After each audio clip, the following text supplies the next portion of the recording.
Hello friends, Kannada life ಸ್ಟೋರಿನಿಂದ ಪ್ರತಿಯೊಬ್ಬರಿಗೆ ತುಂಬ ಧನ್ಯವಾದಗಳು. Thank you so much. ನನ್ನ ಪತಿ ತನ್ನ ಲೇಡಿ ಮ್ಯಾನೇಜರ್ ಜೊತೆ ಸಂಬಂಧ ಹೊಂದಿದ್ದಾನೆ. ಏನು ಮಾಡಲಿ? ಪತಿಯನ್ನು ತನ್ನ ಕಚೇರಿಯ ಲೇಡಿ ಮ್ಯಾನೇಜರ್ ಜೊತೆ ಸಂಬಂಧವನ್ನು ಹೊಂದಿದ್ದಾನೆ. ಆಕೆ ವಿಚ್ಛೇದಿತ ಮಹಿಳೆ. ಆಕೆಯ ಮೋಹದಿಂದಾಗಿ ಆಕೆಯ ಹಿಂದೆ ಓಡಾಡುತ್ತಿದ್ದಾನೆ. ನಾನು ವಿವಾಹಿತ ಮಹಿಳೆ. ನನ್ನ ಗಂಡನ ಜೀವನದಲ್ಲಿ ಇನ್ನೊಬ್ಬ ಮಹಿಳೆ ಬಂದಿರುವುದನ್ನು ನನ್ನ ಸಮಸ್ಯೆ. ನನ್ನ ಪತಿ ತನ್ನ ಮ್ಯಾನೇಜರ್ನ ಜೊತೆ ಸಂಬಂಧ ಹೊಂದಿದ್ದಾನೆ. ಮ್ಯಾನೇಜರ್ ವಿಚ್ಛೇದಿತ ಮಹಿಳೆ. ಇಬ್ಬರು ಅಕ್ರಮ ಸಂಬಂಧ ಇಟ್ಟುಕೊಂಡಿದ್ದಾರೆ. ನನ್ನ ಗಂಡ ಅವಳಿಗೆ ನನಗಿಂತ ಹೆಚ್ಚು ಆದ್ಯತೆ ನೀಡುತ್ತಿದ್ದಾನೆ. ಅದಕ್ಕಾಗಿ ಆತ ಕುಟುಂಬದ ಕಾರ್ಯಕ್ರಮಗಳಲ್ಲಿ ಭಾಗವಹಿಸುವುದನ್ನು ಸಹ ನಿಲ್ಲಿಸಿದ್ದಾನೆ. ಅವಳು ಅವನನ್ನು ಕರೆದಾಗಲೆಲ್ಲ ಅವನು ಅವಳ ಬಳಿಗೆ ಓಡುತ್ತಾನೆ. ವಿಷಯ ಗೊತ್ತಾಗಿದ್ದರಿಂದ ಬೇಜಾರದಲ್ಲಿದ್ದೇನೆ. ಅವನು ನನ್ನ ಕಡೆ ಗಮನ ಹರಿಸುವುದಿಲ್ಲ. ಈಗ ನಮ್ಮ ನಡುವೆ ಎಲ್ಲವೂ ಬದಲಾಗಿದೆ. ನನಗೆ ಈ ವಿಷಯ ಗೊತ್ತಾಗಿದ್ದರಿಂದ ನಾನು ತುಂಬ ಅಸಮಾಧಾನಗೊಳ್ಳಲು ಪ್ರಾರಂಭಿಸಿದ್ದೇನೆ. ನನ್ನ ವೈವಾಹಿಕ ಜೀವನವನ್ನು ಉಳಿಸಲು ನಾನು ಏನು ಮಾಡಬೇಕೆಂದು ನನಗೆ ಅರ್ಥವಾಗುತ್ತಿಲ್ಲ. ನೀವು ಇರುವ ಪರಿಸ್ಥಿತಿಯಲ್ಲಿ ನೀವು ಎಷ್ಟೇ ಅನಾನುಕೂಲತೆಯನ್ನು ಅನುಭವಿಸುತ್ತೀರಿ ಎಂದು ನಾನು ಅರ್ಥ ಮಾಡಿಕೊಳ್ಳಬಲ್ಲೆ.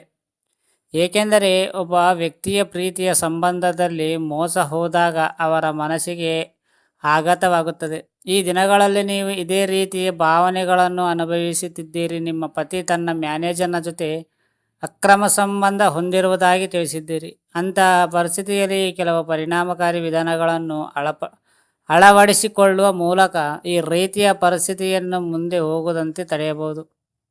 ಗಂಡನೊಂದಿಗೆ ಮಾತನಾಡಿ. ಈ ಸಮಯದಲ್ಲಿ ಅತ್ಯಂತ ಮುಖ್ಯವಾದ ವಿಷಯವೆಂದರೆ ಯಾವುದೇ ನಿರ್ಧಾರವನ್ನು ತೆಗೆದುಕೊಳ್ಳುವ ಮೊದಲು ನಿಮ್ಮ ಪತಿಯೊಂದಿಗೆ ಮಾತನಾಡುವುದು.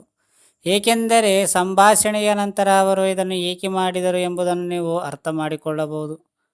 ಮನ್ನೆ ಬಿಟ್ಟು ಹೋಗಬೇಡಿ. ಈ ಸಮಯದಲ್ಲಿ ಕೋಪಗೊಳ್ಳುವುದು, ಆಘಾತಗೊಳ್ಳುವುದು ಮತ್ತು ಅಸಮಾಧಾನಗೊಳ್ಳುವುದು ಸಹಜ. ಆದರೆ ಅವರ ಮೇಲೆ ಕಿರುಚಾಲು ಪ್ರಾರಂಭಿಸಿದರಲು ಅಥವಾ ಮನೆಯಿಂದ ಹೊರಬರಲು ಪ್ರಯತ್ನಿಸಬೇಡಿ.